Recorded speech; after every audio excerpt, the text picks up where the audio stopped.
King of Gods. By Fast Food Restaurant, Kabanata 300. Balanse. Sumili ang saya sa mga mata ni Empress Chin. Sa paglilinang ng half-step origin core realm ni Grand Elder, marami siyang galaw na magagamit niya para iligtas siya, kahit na mula sa 12-dosenang milya ang layo. Isang pag-iisip lamang mula sa kanya ay maaaring gumuho ang isip ng mga normal na eksperto sa true human rank. Sa sandaling ito, ang kapangyarihan ng kalahating hakbang na origin core realm ay kumalat sa radius na 100 milya at ang Heaven Earth Yuan Chi ay bumubuo ng iba't ibang uri ng mga tanawin. Isang matanda na may hawak na tungkod na ulo ng dragon ang lumitaw sa pader ng lungsod. Walang ekspresyon ang kulubot niyang mukha. Pagbati sa Grand Elder. Nakikita ng isang ito si Elder Longmo. Ang mga eksperto sa True Spirit Realm kasama na ang Emperor mismo ay yumuko lahat. Ang Canopy Great Country Imperials ay nasa Northern Continent sa loob ng 10,000 taon at malinaw na mayroon silang mga eksperto na humawak sa kuta. Isa sa kanila si Grand Elder Longmo. Grand Elder, hanggat gumawa ka ng iyong hakbang, ang brat na iyon ay walang kapangyarihan na lumaban. Sabi ng emperador ng dakilang bansa ng Canopy. Walang sino man ang nagdududa sa lakas ng Grand Elder. Hindi simple ang bloodline power ng brat na ito, kaya hindi ko siya makontrol mula sa mental energy level. Higit pa rito, ang alagang pusa na mayroon siya ay hindi pangkaraniwan. Tinitigan ni Elder Longmo ang eksena at hindi gumawa ng anumang padalos-dalos na paggalaw. Ang status ni Empress Chin ay nireranggo sa nangungunang tatlong ng Imperial. Ang kanyang sariling cultivation ay umabot na sa True Lord rank at iilan lang ang mga Imperial sa kanila. Ang mas mahalaga ay ang Empress Chin ang tulay sa pagitan ng mga Imperial at ng pamilyang Liu. Malaki ang naging bahagi ni Empress Chin kung bakit susuportahan ng pangunahing pamilya ni Liu ang mga Imperial.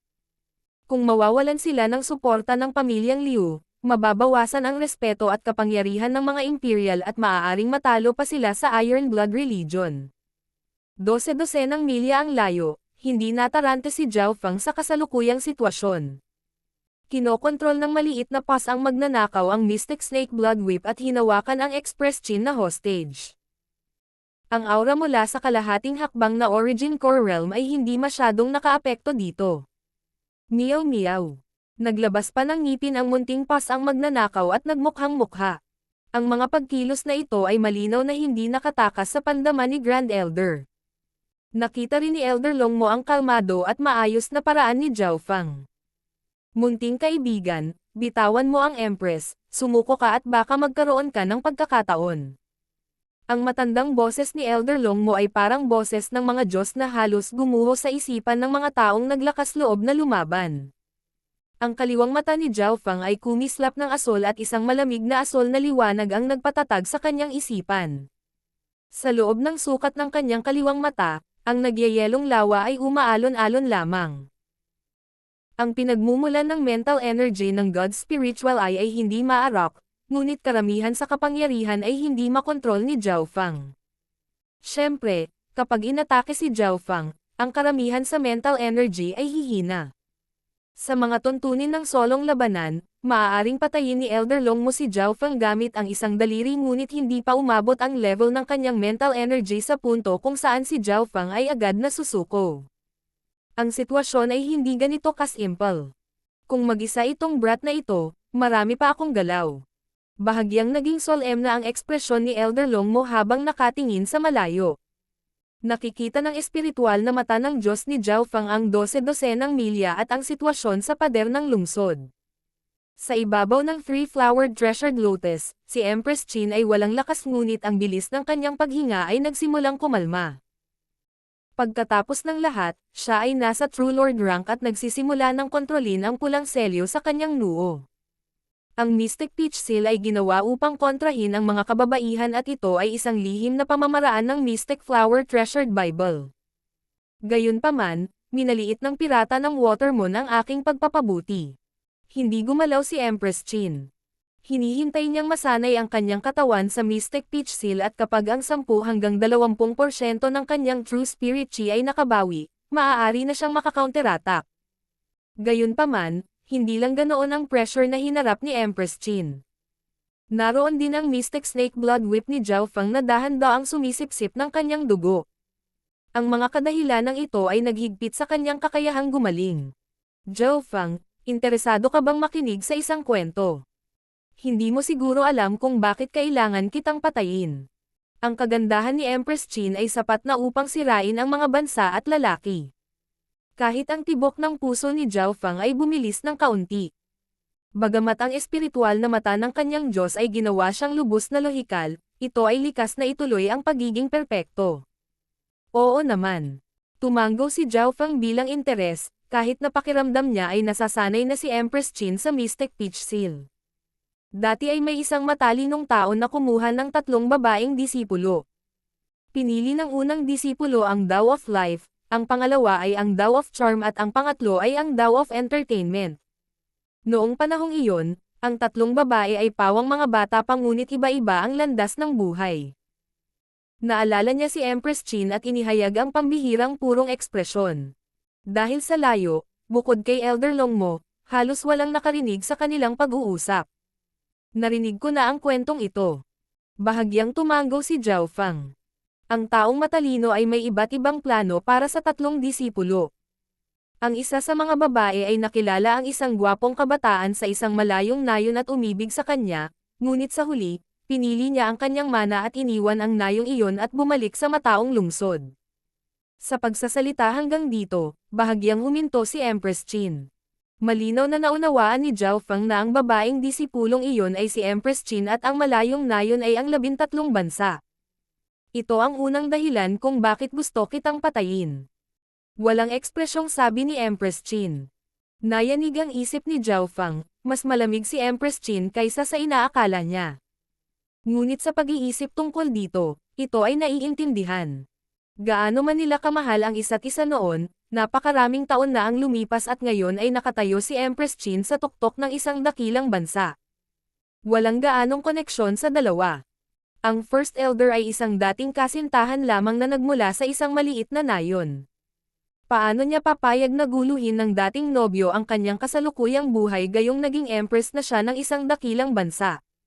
Sa makatuwid, dahil alam na si Zhao Feng ay disipulo ng unang elder, si Empress Qin ay may layuning pumatay ngunit siya ay medyo nag-aalangan. Pangalawa, engaged ka na kay Liu Qingxin at namatay ang senior martial sister para baguhin ang kanyang kapalaran. Isa ka ring key factor. Malamig ang mga mata ni Empress Qin. Tahimik na tumayo si Zhao Feng at hindi inakala na magkakaroon din ng ganitong koneksyon. Si Empress Qin at ang kanyang fiancé ay nasa magkabilang panig. Si Zhao Feng ay muling itinulak patungo sa panig ng kaaway ni Empress Qin. Noong una, gusto lang kitang itago sa dilim tapos patayin kita nang hindi mo alam. Hindi ko inaasahan na mamanahin mo ang kalooban ng pirata ng Watermoon at magkakaroon ka ng Mystic Peach Flower Seal. Malamig na tumikim si Empress Qin. Nang marinig ito, umiling si Zhao Feng at ngumiti. Kung ang taong may hawak ng Mystic Peach Flower Seal ay sapat na malakas, malamang na direktang alipin kanila. Nanatiling tahimik si Empress Qin ngunit hindi sumang-ayon. Ang mga koneksyon ni Zhao Feng kay First Elder at Liu Qingxin ay mga problema lamang sa hinaharap at hindi kritikal.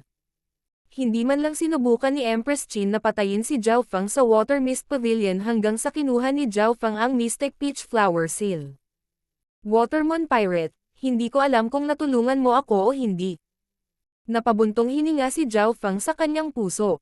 Natahimik si Empress Qin at kalmado ang kanyang mga mata.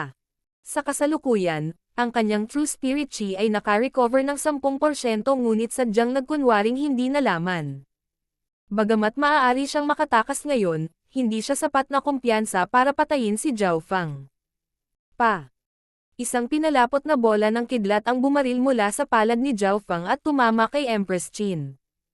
Kasabay nito, hinayla ng munting pas ang magnanakaw ang Mystic Snake Blood Whip. Ikaw, mapapaikot lang ni Empress Qin ang 10% True Spirit Chi na iyon na naalis ni Zhao Feng at ng maliit na pas ang magnanakaw. Namanhid muli ang kanyang katawan at lalong namula ang simbolo. Tinansya ni Zhao Feng ang distansya at nakalkula na halos 100 milya ang layo mula sa kapital. Mahigpit na sumunod si Grand Elder Longmo at ilang mga eksperto ngunit hindi gumawa ng anumang hakbang. Pagbati, Lord Timo. Ngumiti si Zhao Fang at tumingin sa isang burol na 100 milya ang layo nang lumitaw ang isang gintong token na may tatak na pulang kristal sa kanyang kamay. Gold Iron Blood Order Token. Q. Ang kulay ng dugong gintong token ay naging kulay dugong ambon na kumikinang sa ginto. Hahaha. Ipagpapatuloy ko pa sana ang panunood ng palabas pero hindi ko akalain na mahahanap mo ako. Isang mahabang tawa ang nagmula sa burol at sa sumunod na iglap, lumitaw ang isang gintong sedan na may simbolo ng dugong dragon at isang espada at talam na nagsalubong. 4 na sedan carrier sa true human rank ang lumutang patungo kay Zhao Fang. Golden Spear Blood Dragon Sedan. Nagbago lahat ang ekspresyon ng mga eksperto ng Imperial. Nagsalubong ang mga kilay ni Elder Longmo. Sa Canopy Great Country, hindi gaanong nakilala ang Golden Spear Blood Dragon Sedan. Kahit na hindi nila alam ang alamat. Golden Spear Blood Dragon Sedan. Deputy Patriarch ng Iron Blood Religion. Namumula ang ekspresyon ni Empress Qin at naging solemn na ang kanyang kalmadong mukha. Gaano man kahirap ang sitwasyon noon, hindi siya ganito ka-move on. Timo, paprotektahan mo ba talaga ang brat na ito? Ang lumang boses ni Elder Longmo ay umalangaw-ngaw sa loob ng 12 milya. Ang kulay dugong buhok na si Timo ay lumabas sa Golden Spear Blood Dragon Sedan para batiin si Zhao Fang. Si Zhao Fang ang bisita ng aking Iron Blood Religion. Kung hindi muna umatake si Empress Qin, hindi niya ilalagay ang sarili niya sa ganoong estado. Malamig na tumawa si Timo. Bagamat ang kanyang cultivation ay bahagyang mas mahina kaysa kay Elder Longmo, gumanti pa rin siya. Lalo na pagkatapos nahuwad ang gulong ng liwanag at dilim, mas malakas pa si Timo. Hayaan mo na si Empress Qin at lahat ng nandito ngayon ay magiging isang aksidente lang. O kung hindi kasama ka lang dito, hindi ka makakatakas ng hindi nasaktan sa ilalim ng galit na pag-atake sa akin at sa iba pang ilang True Lord ranks. Medyo pangit ang mukha ni Elder Longmo. Napaatras na siya ng isang hakbang sa sinabi nito. Sige, pakawalan mo siya. Matapos maabot ang kasunduan, si Timo ay lubhang mapagpasyahan. Tumanggaw si Zhao Fang at sinipa si Empress Qin patungo sa kanila nang hindi na sinasabi. King of Gods, Kabanata 310. Kasunduan. Tumanggaw si Zhao Fang sa kanyang ulo at pagkatapos ay walang ekspresyong sinipa si Empress Qin, na may hitsurang sirain ang isang bansa, patungo sa kanila. Dahil sa pagkilos na ito, nataranta ang taong may kulay dugo at nagkontrata ang mga mag-aaral ng Grand Elder. Ang iba pang mga sumusunod na upper echelons ng Imperial ay natigilan lahat. Gawa kaya sa bato ang puso ni Zhao Fang. Para sipain ang pinakamagandang babae sa Great Country nang walang sinasabi. Higit pa rito, si Empress Qin ay isang elder sa kanya. Gayunpaman, ang sitwasyon ay hindi kasing simple. Ang pangalawa ay sinipa siya ni Zhao Fang. Isang malamig na liwanag ang kumislap sa mga mata ni Empress Qin at ang maliwanag na pulang pamumula sa kanyang mukha ay kumupas ng higit sa kalahati at isang maraming kulay na True Spirit Qi ang umikot patungo kay Zhao Fang. Nag-counter-attack ang Empress Qin.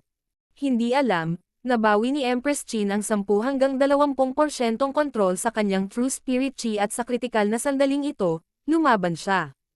Mag-ingat ka, bulalas ng kulay dugong Timo. Ngunit wala siyang sapat na oras para makialam. Pagkatapos patayin si Zhao Fang at sirain ang Mystic Peach Flower Seal, agad kong maibabalik ang buong lakas ng True Lord rank. Hindi ko na kailangan pang matakot sa Deputy Patriarch ng Iron Blood Religion at kapag dumating si Grand Elder at ang iba pa, baka mapatay pa natin si Timo. Ang mga mata ni Empress Qin ay kumislap na may layuning pumatay habang ang maraming kulay na kanyang True Spirit Qi ay nanginginig at bumaril kay Zhao Fang. Ito ay isang nakakagulat na punto ng pagbabago. Kapag nagtagumpay si Empress Qin, hindi lamang si Zhao Fang ang mamamatay, maging ang buong sitwasyon ng Great Country ay magbabago. Matalino. Tunay na karapat-dapat na maging Empress. Nagningning ang mga mata ng Imperial. Gayunpaman, ang instant na pag-atake ni Empress Qin, si Zhao Fang ay sumipa na at mas mabilis ng kalahating hakbang kaysa kay Empress Qin. Parehong nasa 3-flowered treasured lotus ang dalawa at ang maikling distansya ay hindi matatakpan ng cultivation. Meow meow. Ang munting pas ang magnanakaw ay tumili at kahit na ang Mystic Snake Blood Whip ay inalog ng True Spirit Chi ni Empress Chin, tiyak na binitawan nito ang latigo at nag-swipe patungo kay Empress Chin. Bam! Tumama ang binti ni Zhao Feng kay Empress Chin. Boom! Napabuntong hininga si Zhao Feng at halos lumuwa ng isang subo ng dugo, ngunit ang kanyang binti ay naglalaman ng kapangyarihan ng kidlat at ang pinagmumulan ng True Spirit mula sa pirata ng Water Moon at ito ay naging dahilan upang bahagyang tumigas ang figure ni Empress Chin habang siya ay umatras. Ang kasalukuyang Empress Chin ay maaari lamang gumamit ng 10 hanggang 20% ng kanyang lakas at halatang hindi siya nakakuha ng anumang bentahe pagkatapos makuha ni Zhao Feng ang unang hit. Malamig na kumikinang ang paa ng maliit na magnanakaw na pusa at nilaslas ang mukha ni Empress Chin. Shua! Ang protective True Spirit Chi ni Empress Chin ay napunit at ang kanyang nakasisilaw na figure ay itinulak palabas ng 3-flowered treasured lotus. Isang pulang sugat ang lumitaw sa kanyang magandang mukha. Meow meow. Ang munting pas ang magnanakaw ay dinilaan ang dugo sa mga kuko nito at pinagmasdan si Empress Chin. Itong pusa. Galit na galit si Empress Chin kaya nanginginig siya. Ang isang empress na tulad niya ay sinampal sa mukha ng isang pusa. Bagamat hindi nagtagumpay ang kanyang counter-attack noon, ito ay kapantay ni Zhao Feng ngunit minamaliit niya ang pasang ito. Itong pusa. Bulalas ni Timo nang dumating siya mula sa likuran. Kinuha ni Zhao Feng ang Mystic Peach Flower Seal at nagbago ang ekspresyon ni Empress Chin nang agad siyang bumalik sa Grand Elder at kasama. Matapos ang kabiguan ng counter-attack, kailangan niyang aminin na siya ang dahado. Ang dahilan kung bakit nanalo si Zhao Feng ay hindi dahil sa kanyang katalinuhan, lakas o tapang. Hindi siya lumalaban mag-isa. Sa likod niya ay ang pagkalkula ng Water Moon Pirate na nabuo sa loob ng 100 taon. Kahit sa sitwasyong ito, halos nagtagumpay si Empress Chin. Mula dito, makikita ng isa ang kanyang pagiging mapanganib. Pati si Timo ay pinagpawisan ng malamig. Ang pagkakaroon ng Mystic Peach Flower Seal ay nangangahulugan na pinaghihigpitan ni Zhao Feng si Empress Chin, na may kapangyarihan sa labanan ng isang True Lord rank. Samahan mo ako sa sedan. Hinayla ni Timo si Zhao Feng papunta sa Golden Spear Blood Dragon Sedan. Sa sandaling ito, si Grand Elder Longmo, Empress Chin, 2 pang True Lord ranks at 5 True Mystic ranks ay nakaharap lahat sa Golden Spear Blood Dragon Sedan. Elder Longmo, bakit hindi natin ginagamit ang pagkakataong ito para tapusin ang Timo? Hanggat papatayin o mapinsala natin siya, magbabago ang sitwasyon ng Canopy Great Country. Alam ng lahat na ang Patriarch ng Iron Blood Religion sa mahimbing na pagtulog ay isang pagkukunwari. Ang isang Timo ay hindi natin kapareha. Napag-usapan ng mga nakatataas na echelon, ngunit parehong kalmado sina Grand Elder Longmo at Empress Chin. Empress Chin, ano sa tingin mo? Lumingon si Grand Elder Longmo kay Empress Chin. 50% lang ang sukat ng tagumpay. Ang kapangyarihan ng Iron Blood Religion ay nasa kabisera sa loob ng maraming taon. Alam ng lahat ang lakas ni Timo. Gamit ang Well of Light and Darkness, perpekto ang kanyang opensa at depensa. Higit pa rito, ang Golden Spear Blood Dragon Sedan ay isang inheritance item mula sa Iron Blood Religion Patriarch at maaari nitong baliwalain ang mga pag-atake ng mga nasa True Human rank, hangina ang mga pag-atake ng mga nasa True Mystic rank ng 70% at ng mga nasa True Lord. Ranggo ng 30%. Masasabing sa pamamagitan nito sila ay hindi malalampasan. Si Empress Chin ay hindi nabulag ng puot. Bagamat may gasgas sa kanyang mukha, hindi naman ito nagpapangit sa kanya bagkus ay mas gusto pa siyang protektahan ng iba. Sa totoo lang, nagkaroon siya ng isa pang problema at iyon ay ang Mystic Peach Flower Seal ni Zhao Feng at 3-flowered Treasured Lotus. Ang Mystic Peach Flower Seal ay kinontra siya at ang 3-flowered Treasured Lotus ay maaaring maglabas ng 3 amoy na maaaring makaapekto sa mga nasa True Spirit Realm. Kasama ang Golden Spear Blood Dragon Sedan, ito ay tulad ng pagdaragdag ng mga pakpak sa isang tigre. Sa makatuwid, ang tagumpay ng mga Imperial ay napakababa at si Empress Chin ay magiging mahirap. Umupo si Zhao Feng sa komportableng sedan at may ligtas na pakiramdam. Maging ang kanyang God Spiritual Eye ay nahirapang makita ang material kung saan nilikha ang Golden Spear Blood Dragon Sedan. Zhao Feng, Kung ibibigay mo ang Mystic Peach Flower Seal, pakakawalan ka namin. Ang sabi ng Emperor ng Canopy Great Country. Kung tatanggalin ng Imperial ang aking warrant at hindi sasaktan ang mga taong malapit sa akin o sa aking sarili, ako mismo ang sisira sa Mystic Peach Flower Seal sa loob ng 3 taon. Tumugon si Zhao Feng. Kasama ang Mystic Peach Flower Seal sa kamay, si Empress Qin ay kailangang mag-isip tungkol sa pagkalkula laban sa kanya o sa Broken Moon Clan.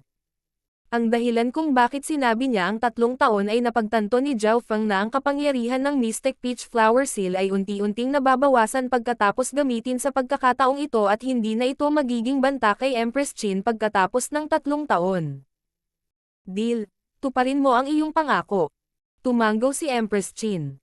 Sa pinakamasama, ang kailangan lang niyang gawin ay magtago sa loob ng 3 taon at kahit na bumalik si Zhao Feng pagkatapos noon, gagawin pa rin niya ang kanyang makakaya upang malutas ang mga kalkulasyon ng pirata ng Watermoon. Matapos magkasundo ang dalawang panig, umalis ang Golden Spear Blood Dragon Sedan kasama ang 4 na True Human Rank Sedan Carrier. Pinaalis ng mga Imperial ang Golden Spear Blood Dragon Sedan gamit ang kanilang mga mata.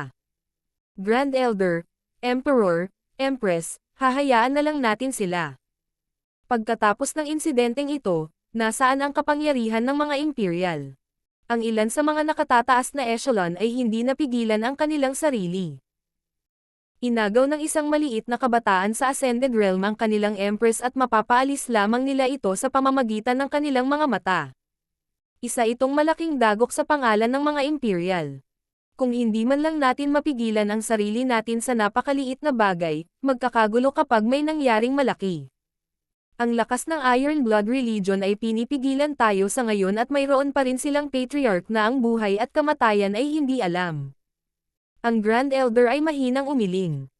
Oo, aminado kami na malakas ang Iron Blood Religion Patriarch. Ilang daang taon na ang nakalilipas, lumahok siya sa pagsira sa Scarlet Moon Patriarch at isang eksperto na nakipaglaban sa Scarlet Moon Religion Patriarch. Ngunit ilang daang taon na ang lumipas at ang haba ng buhay ng mga normal na sovereign sa Origin Core Realm ay 500 hanggang 800 taong gulang.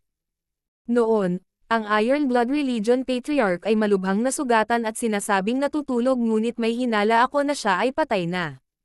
Kahit nabuhay pa siya, hindi na siya magiging kasing lakas ng dati o kaya'y pinag-isa na ng Iron Blood Religion ang dakilang bansa at maaaring umabot pa sa rurok ng isang one-star clan.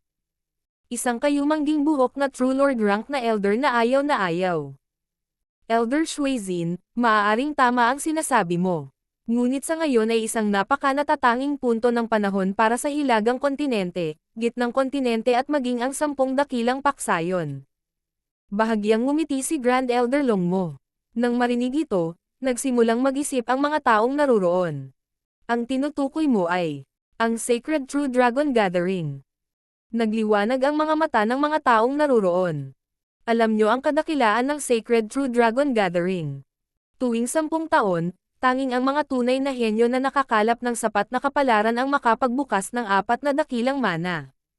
Sa nakalipas na 10,000 taon, ang Heaven's Legacy Inheritance ay lumitaw ng 1 beses, 7 Sword Inheritance ng 2 beses at iba pang malaki at maliit na kabuuang 100 beses.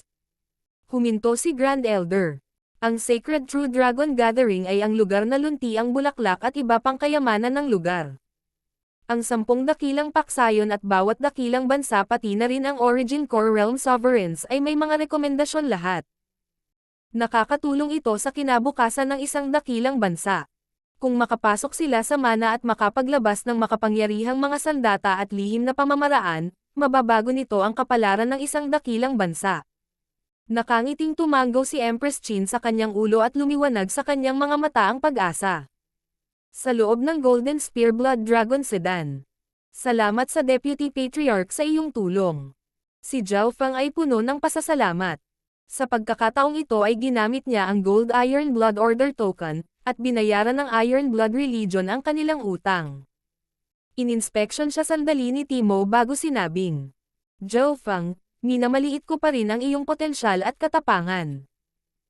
Ngayon nakaaway mo na ang mga Imperial, pamilyang Liu at maging ang Qin Sword Palace, saan ka pupunta? Nawala si Zhao Feng nang marinig niya ang tanong na ito. Natapos na niya ang misyon ng kanyang master ngunit sinubukan siyang patayin nang tumanggap ng sulat. Pagkatapos masaktan ang Flooding Lake City Lord at Imperials, saan ako pupunta? Talagang nawala si Zhao Fang. Walang lugar upang ilagay ang kanyang mga ugat. Bumalik sa 13 bansa. Ang sitwasyon doon ay hindi magiging mas mahusay kaysa dito. Sa kabaligtaran, ang pananatili dito ay nangangahulugan ng mas maraming mapagkukunan at kapalaran. Kung payag ka, maaari kitang i-promote sa isang chapter leader ng Iron Blood Religion at ibigay sa iyo ang sarili mong teritoryo na kasing populasyon ng isang maliit na bansa. Halatang hinahangaan ni Timo si Zhao Fang. Bagamat binayaran na niya si Zhao Fang, nag-aalok pa rin siya ng tulong at handang i-promote si Zhao Fang sa isang chapter leader. Nangangahulugan ito na kung papayag si Zhao Fang, ang teritoryong kinokontrol niya ay maihahambing sa Cloud Country. Sa Iron Blood Religion, ang mga nasa True Mystic rank lang ang may karapatang maging chapter leader. Mula dito, makikita kung gaano kahalaga ang ibinigay ni Timo kay Zhao Fang.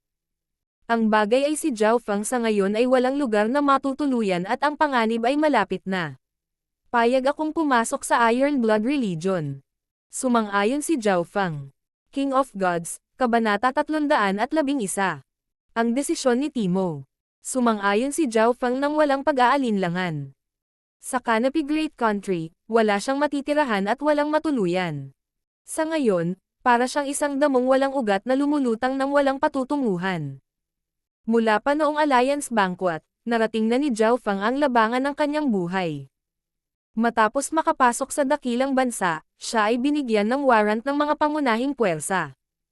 Samantalang ang Iron Blood Religion ay humanga kay Zhao Fang at tinulungan siya. Kahit na ito ay isang masamang puwersa, hindi sila tatanggihan ni Zhao Fang. Matapos makaranas ng napakaraming hangin at ulan, wala na siyang malinaw na ideya ng matuwid o masama.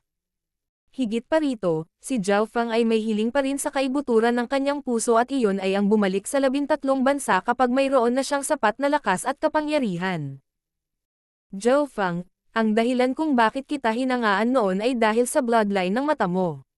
Ngunit pagkatapos mong tumakas mula sa kasal sa Flooding Lake City at lumaban sa Watermoon Treasury pagkatapos ay kinidnap si Empress Qin habang ganap na umaatres ng hindi nasaktan, binigyan ko ang iyong talento, potensyal at tapang ng mas mataas na ranggo.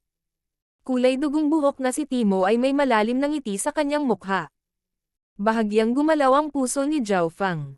Hindi niya akalain na ang lahat ng kanyang kilos ay hindi makatakas sa mga mata ng Iron Blood Religion. Ang pagtakas sa kasal at pagkidnap sa Empress ay parehong nakakagulat na bagay, ngunit ang Watermoon Treasury ay malayo at hindi pa ito nangyari noon pa. Kung nahanap ng Iron Blood Religion ang katotohanan ng napakabilis, ang puwersa nito ay hindi dapat maliitin. Talagang mayroon akong malaking kapalaran para sa iyo na maaari mong subukan pagkatapos na pumasok sa Iron Blood Religion. Tumigil si Timo. Malaking kapalaran. Si Zhao Fang ay sobrang sensitibo sa mga salitang ito. Ito ay tiyak na ang kapalaran tulad ng Watermoon Treasury ay hindi itinuturing na malaki. Sa Watermoon for Treasures, ang tanging maaaring pumasok sa kanyang mata ay ang 3-flowered treasured lotus ngunit maaaring hindi niya ito gamitin. Ito ang pinakadakilang Scared True Dragon Gathering ng Green Flower Continent. Bawat kababalaghan na nakikilahok ay mamumuno sa kapalaran ng mga henyo at bawat isa sa kanila ay mga anak ng langit. Buod ni Timo. Natatakot na True Dragon Gathering. Narinig ito ni Zhao Fang sa mga sinaunang talaan ngunit hindi niya akalain na narito ang tunay na pinagmulan. Ang 13 bansa ay masyadong malayo at hindi alam na ito ay karaniwan. Ang Sacred True Dragon Gathering ay ang yugto ng kontinente at ang mga mata ng buong kontinente ay titipunin doon. Para sa karamihan ng mga henyo, mamamatay sila ng walang pagsisisi kung makakasali sila. Gayunpaman, karamihan sa kanila ay hindi magkakaroon ng karapatang lumahok. Napabuntong hininga si Timo. Kinagat ni Zhao Fang ang kanyang dila. Gaano karaming mga henyo ang magkakaroon sa kontinenteng ito? Ayon kay Empress Qin, ang Cloud Country, na siyang tinubo ang bayan ni Zhao Fang, ay isang tiwangwang na nayon. Sa itaas ng mga nayon ay mga lungsod, kabisera at bansa. Isang nayon lamang ang nakagawa ng Zhao Fang, Jin Wuang, Beimoy, Kang Yuyo, Lintong at Zhao Yufei. Ilan sa mga henyong tulad nila ang magkakaroon ng buong kontinente. At ilan ang magiging mas malakas. Sa pag-iisip hanggang dito, hindi napigilan ni Zhao Feng ang kanyang pananabik at nagsimulang kumulo ang dugo sa loob niya. Nakita ni Timo ang pagbabago ng ugali ni Zhao Feng at ngumiti. Kapag ang pagpapala na dinala ng mga henyo sa Sacred True Dragon Gathering ay magkakasama, may pagkakataon na ito ay kumonekta sa mga mana sa labas ng mga lugar. Halimbawa, ang Heaven's Legacy Inheritance, Seven Sword Inheritance. Siyempre, ang malalaking pamana na ito ay bihirang lumitaw at ang langit na Legacy Inheritance ay lilito lamang isang beses bawat 10,000 taon na 1% pagkakataon. Sa pamamagitan ng Sacred True Dragon Gathering, mayroon ding mga pagkakataong makakonekta sa iba pang mga pamana ng iba't ibang kaliskis. Naunawaan ni Zhao Feng kung bakit aakitin ng Sacred True Dragon Gathering ang buong kontinente kung saan kahit ang 10 dakilang puwersa, dakilang bansa at malalaking sekta ay magpapadala lahat ng kanilang mga kahanga-hanga. Kung ang isa ay makakasali sa Sacred True Dragon Gathering, nangangahulugan ito na makakalaban nila ang mga henyo mula sa ibang mga kontinente. Magkakaroon ba ng anumang pagkakataon na makakita ng mga henyo mula sa 13 bansa o sa Iron Dragon Strong Country sa Sacred True Dragon Gathering? Biglang naisip ni Zhao Feng. Ayon sa Loika, ang mga pagkakataon ay hindi mataas at ang Iron Dragon Strong Country ay may mas mataas na pagkakataon ngunit kung iisipin ngayon, ang 13 bansa ay maaaring masakop na ng Iron Dragon Strong Country. Hindi alam ni Zhao Feng na kung ang unang Elder ay may ilang koneksyon, ang mga eksperto mula sa iba pang mga angkan ay magkakaroon din ng mga koneksyon. Deputy Patriarch, pinaplano mo bang hayaan akong lumahok sa Sacred True Dragon Gathering? Hindi mapigilan ni Zhao Feng ang pananabik sa kanyang puso. Ang makipaglaban sa mga henyo mula sa buong kontinente at magkaroon ng pagkakataong makapasok sa mga mana ay isang bagay na nagkakahalaga ng paghihintay. Hihihi, Zhao Feng, masyadong mataas ang tingin mo sa sarili mo. Oo, ang iyong bloodline, potensyal at tapang ay lahat perpekto ngunit sa iyong kasalukuyang antas, ito ay magiging maganda upang maabot ang pinakamataas na 1,000. Kung hindi mo maabot ang pinakamataas na daan, wala kang halaga sa Iron Blood Religion. Ang lalaking kulay dugo ang buhok ay nagpahayag ng pahiwatig ng pagiging mapaglaro. Naguguluhan si Zhao Feng. Wala man lang siyang karapatang lumahok. Nakatira ka noon sa malayong nayon at masyadong minamaliit ang mga matataas na henyo. Sa 10 malalaking paksayon, ang isang maliit na bilang ng mga core na disipulo ay nakarating na sa True Spirit Realm sa iyong edad at ito ay hindi isang bagay na bihira. Ang ilan sa mga halimaw ay umabot pa sa True Mystic rank at ang kanilang mga masters ay sovereigns sa Origin Core Realm. Ang mga salita ni Timo ay tumama kay Zhao Feng. Ang mga talento ng mga napakahusay na henyo ay tiyak na nalampasan ang 13 bansa at maaaring may kumpara kay Zhao Yufei. Ang mga mapagkukunan sa Canopy Great Country ay lumampas din sa 13 bansa at ang 10 dakilang puwersa ay kalahating antas na mas mataas kaysa sa Imperial at Iron Blood Religion. Sinira pa ng 10 dakilang puwersang ito ang Scarlet Moon Religion. Higit pa rito, ang isang maliit na bilang ng mga henyong ito ay mga disipulo ng mga soberano. Ang talento, resources, master, kompetisyon. Ang kanilang kapanganakan at kapaligiran ay parehong nalampasan si Zhao Feng. Sa ilalim ng sitwasyong ito, ang kumpiyansa ni Zhao Feng sa wakas ay nagsimulang kontrolin ang sarili. Bagaman maaari mong hamanin ang mga nasa True Human rank kapag nasa kalahating hakbang ka ng True Spirit Realm at manalo, may mga pagkakataon ding manalo sa mga laban sa mas matataas na kalaban sa cultivation sa Sacred True Dragon Gathering. Halimbawa, ang Sword Saint Ye Coxi mula sa ilang daang taon na ang nakalilipas ay nauna sa pamamagitan ng pagtalo sa isang True Mystic rank sa huling yugto habang nasa mga unang yugto lamang ng True Human rank, na umaabot sa isang panahon ng katanyagan. Lalong lumaki ang ngiti ni Timo. Sa katotohanan, maaaring makapasok si Zhao Feng sa Sacred True Dragon Gathering gamit ang kanyang kasalukuyang lakas, ngunit hindi siya makakakuha ng magandang ranggo. Sinadya niyang sinanay si Zhao Feng para bigyan siya ng higit pang pressure. Ang Sacred True Dragon Gathering ay gaganapin sa loob ng kalahating taon at ang Iron Blood Religion ay maraming tao na mapagpipilian. Kung maaabot mo ang True Spirit Realm sa susunod na kalahating taon, hindi dapat magkaroon ng malaking problema para makilahok sa Sacred True Dragon Gathering. Sabi ni Timo. Naiintindihan ko. Sa normal na sitwasyon sa kasalukuyang cultivation ni Zhao Fang, ang pag-asa na maabot ang True Spirit Realm sa loob ng kalahating taon ay hindi mataas. Ngunit mataas ang antas ng enerhiya sa pag-iisip ni Zhao Fang at nasa kanya ang Watermoon Pirate Source of True Spirit. Nararamdaman ni Timo ang kasalukuyang antas ng enerhiya ng pag-iisip ni Zhao Fang ngunit hindi niya makita ang pinagmumulan ng tunay na espiritu ng Watermoon Pirate dahil ito ay nakatago sa pamamagitan ng isang lihim na pamamaraan mula sa Heaven's Legacy Inheritance. Mula sa pananaw ni Timo, si Zhao Fang ay nagkaroon lamang ng 30 hanggang 40% na pagkakataon na maabot ang True Spirit Realm sa loob ng kalahating taon ngunit medyo kumpiyansa si Zhao Fang. Ang Golden Spear Blood Dragon Sedan ay lumipad sa himpapawid at dumating sa lambak pagkatapos ng ilang libong milya. Ang Golden Spear Blood Dragon Sedan ay may kapangyarihan na lumipad mismo. Ang 4 na sedan carrier ay mga taga-suporta lamang na nag-aalaga ng maliliit na bagay para sa Deputy Patriarch. Ang lambak na ito ay protektado ng isang malaking hanay na ang sukat ay 10 beses na mas mataas kaysa sa Broken Moon Clan. Sa loob ng lambak ay may isang malaking palasyo na itinayo sa pagitan ng isang lambak at yungib. Ito ang punong tanggapan ng Iron Blood Religion. Bagamat hindi ito kasing laki ng kapital, ang depensa nito ay napakalakas. Pagbati, Deputy Patriarch. Ang mga miyembro ng Iron Blood Religion, mula sa Ascended Realm Cultivator hanggang sa True Spirit Realm Cultivator ay yumuko lahat habang bumababa ang Golden Spear Blood Dragon Sedan. Lumabas si Zhao Fang kasama ang lalaking kulay dugo ang buhok at itinaas ang mga mata ng hindi mabilang na tao. Sino ang brat na ito na maaaring umupo sa Golden Spear Blood Dragon Sedan kasama ang Deputy Patriarch? Lihim na nagulat ang mga miyembro ng Iron Blood Religion. Humigit kumulang kalahati ng oras na kinuha sa paggawa ng tsaa mamaya. Ang lalaking kulay dugo ang buhok at si Zhao Fang ay pumasok sa isang engranding bulwagan. Nagtipon si Timo ng isang pagpupulong kung saan dumalo ang ilang elder at isang tagapagtanggol. Kilala ni Zhao Fang ang isa sa kanila, isang kulubot na nakadamit na elder. Ang Iron Blood Religion Protector ang nagbigay babala sa kanya noong kakapasok niya pa lang sa kapital. Ito ang kabataang nag-hostage kay Empress Qin sa kapital. Ipinakilala ng Deputy Patriarch na may kulay na dugo ang buhok.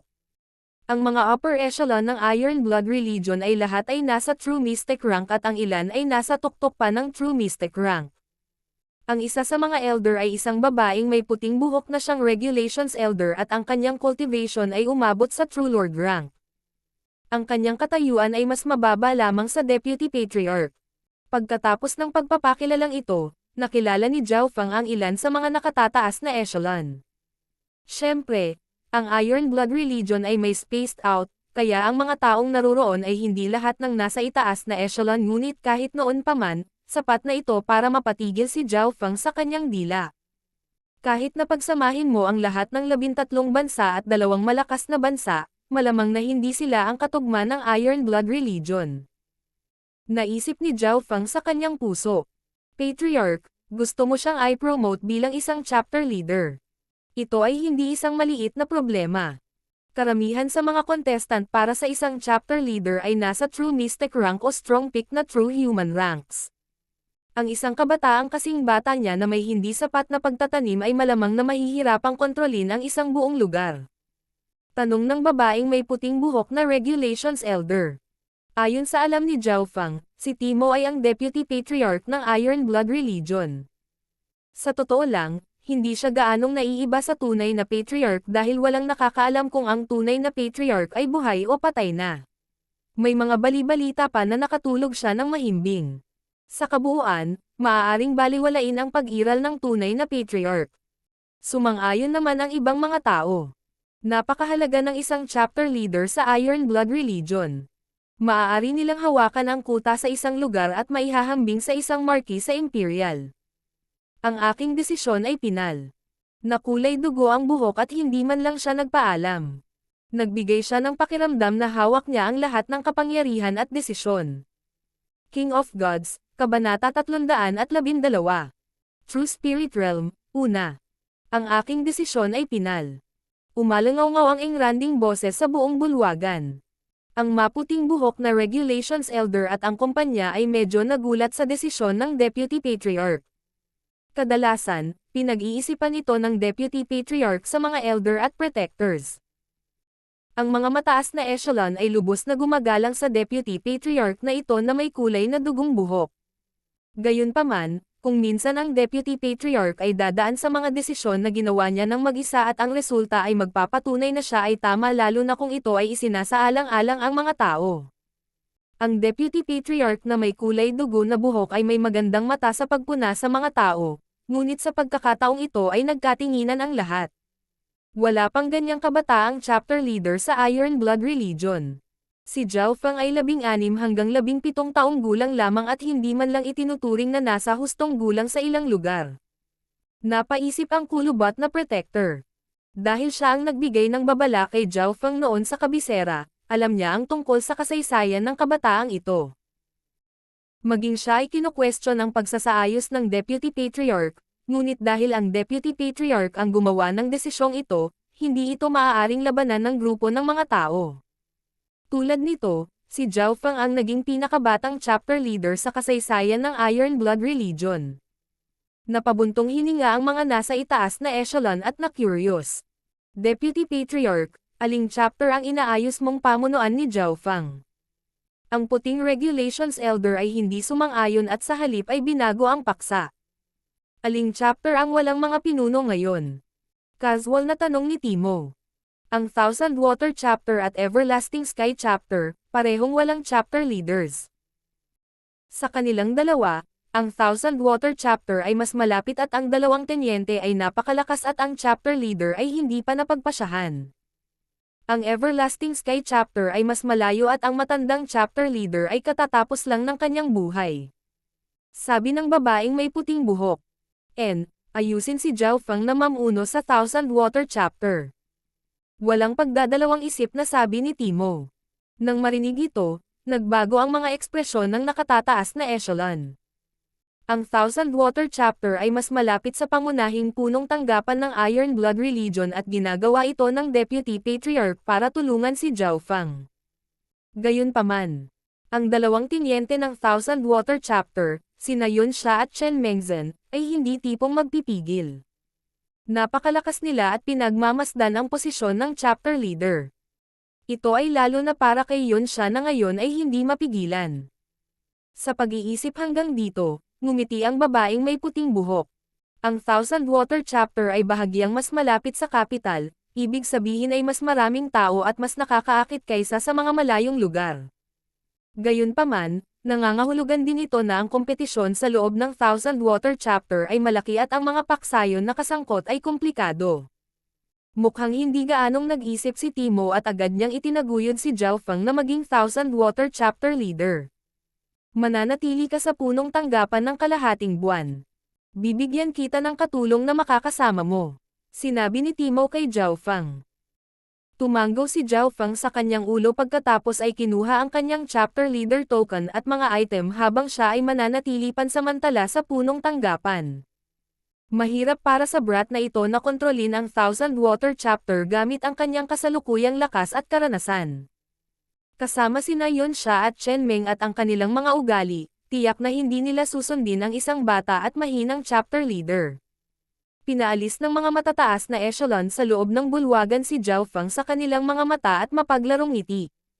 Nakita na nila ang tanawin na tiyak na hindi magtatagal si Zhao Feng sa pagiging Thousand Water Chapter leader. Susunod, tatalakayin natin ang tungkol sa pag-unlad ng Scared True Dragon Gathering. Iniba ni Timo ang usapan. Sa loob ng Iron Blood Religion, sa isang mapayapang bulwagan na may mga perlas sa kisame at dingding. Bilang isang chapter leader, si Zhao Feng ay technically isang upper echelon ng Iron Blood Religion, kaya ang kanyang pagtrato ay mas mahusay kaysa sa karaniwan. Naka-cross-legged siya at pinagsanib ang kanyang kamalayan sa ikalawang palapag ng kanyang lightning inheritance. Bumalik sa Flooding Lake, sinubukan ni City Zhao Feng na pumasok sa ikalawang palapag ng lightning inheritance. Ang kinakailangan para makapasok sa ikalawang palapag ay ang cultivation sa True Human rank, Ngunit dahil mataas ang mental energy level ni Zhao Feng at ang kanyang God Spiritual Eye ay nagbigay sa kanya ng mga kakayahang matuto ng mabilis, naiintindihan niya ito noon ngunit mas mahirap lang. At ngayon, pagkatapos matulog ng mahimbing ang spiritual eye ni Zhao Feng at ang kanyang cultivation ay umabot sa kalahating hakbang na True Spirit Realm, mas madali para sa kanya na maunawaan. Sa kanyang isip, ang pagpapakita ng Lightning Inheritance ay mas tumpak at pinalaki. Mula sa isang engrandi hanggang sa maliit na tanawin, nakikita niya ang pinagmulan ng lahat ng bagay. Ito ang talento ni Zhao Feng. Ang sukat ng kanyang kaliwang mata ay nagpapahintulot sa kanya na kopyahin ang paggamit ng mga kasanayan. Namulaklak ang mga bulaklak ng kidlat at naglaho sa sukat ng kaliwang mata niya. Nakatagpo si Zhao Feng ng ilang mapanlinlang na tanong habang nauunawaan. Ang isa sa kanila ay ang kapangyarihan ng kidlat ay napakahina sa Heaven Earth Yuan Chi maliban kung ang panahon ay mabagyo. Ang ilang mga pag-atake mula sa True Spirit Realm ay magiging mas malakas sa halip na hangina pagkatapos umalis sa kanilang katawan. Ito ay dahil sa pagsasama ng Heaven Earth Yuan Chi. Sa ilalim ng mga normal na sitwasyon, tanging ang mga nasa True Lord rank lang ang maaaring pagsamahin ang kanilang True Spirit Chi sa Heaven Earth Yuan Chi. Ang mga nasa True Human rank ay makaka-absorb lang hanggang sa isang limitasyon ngunit hindi ito sapat para tunay na pagsamahin sila. Mukhang ang bottleneck ko ay dahil sa pinaghihigpitang paglilinang ko. Naunawaan ni Zhao Feng ang problema.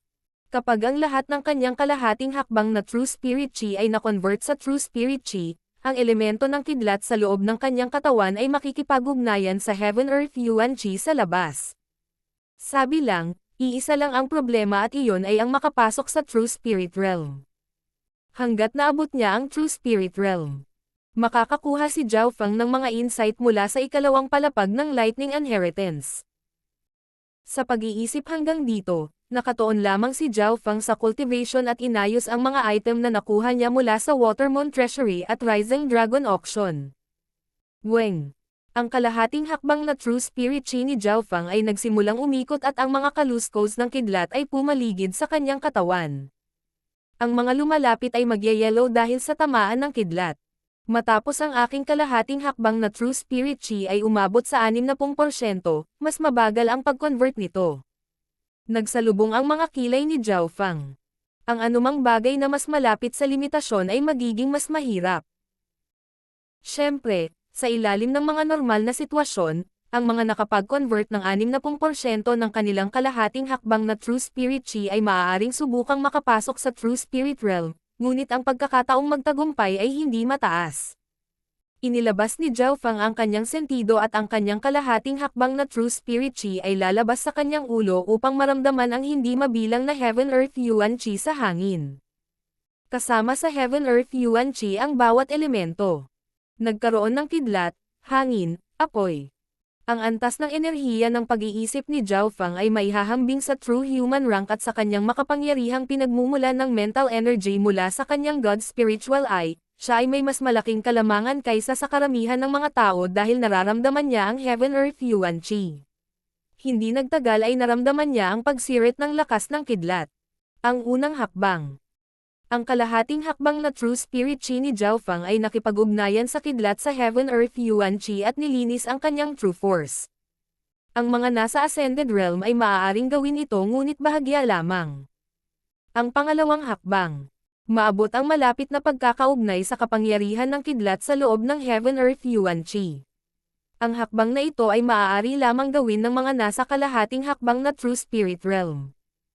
Ang ilang mga kasanayan at diskarte ay nagpapatuloy sa isang estado ng mental na enerhiya at sa pamamagitan ng pag-abot ng malapit na pagkakaugnay sa Heaven Earth Yuan Chi, maaari silang maglabas ng malakas na lakas. Kung mas mataas ang antas ng kasanayan, mas malapit ang pagkakaugnay na maaabot ng isa. Kung mas mataas ang pagkakaugnay, mas naaabsorb ng isa ang True Spirit Chi. Tumanggo si Zhao Feng. Sa pamamagitan ng kanyang pandama, mas naunawaan niya ang tungkol sa True Spirit Realm. Kasabay nito ay naging malinaw ang mga bagay na hindi niya naiintindihan sa Origin Core Ruins. Sa paglipas ng panahon, ang kaugnayan ni Zhao Feng sa kidlat sa hangin ay naging mas mataas. Makalipas ang 3 araw, ang ilang kidlat sa hangin ay nasisipsip sa kanyang katawan.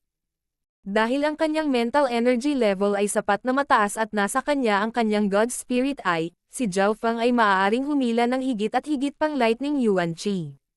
Sa ikalimang araw, umalangaw ang tunog ng kulog mula sa itaas ng bulwagan ni Zhao Feng. Malalaman ng mga may mataas na cultivation na ang Lightning Yuan Qi dito ay mas siksik kaysa sa ibang mga lugar. Ang Heaven Earth Yuan Qi ay ang mga bloke ng gusali ng universo. Ang mga tao ay isang atom at kapag nakakuha sila ng sapat na Heaven Earth Yuan Qi na may mataas na kalidad at dami, mas makokontrol nila ang higit na kapangyarihan. Kapag ang paglilinang ng isang tao ay sapat na mataas, kahit isang atom ay maaaring maging isang soberano na namuno sa mga nabubuhay. Sa ilalim ng kidlat na pagtitipon, ang mga insight ni Zhao Feng ay naging mas malalim at nadagdagan din nito ang kanyang mental energy. Sa ika-10 araw, maaaring makuha ni Zhao Feng ang Lightning Yuan Qi habang nais niyang linisin ang kanyang kaluluwa at True Force. Sa puntong ito, ang True Spirit Realm ay wala ng saradong pinto.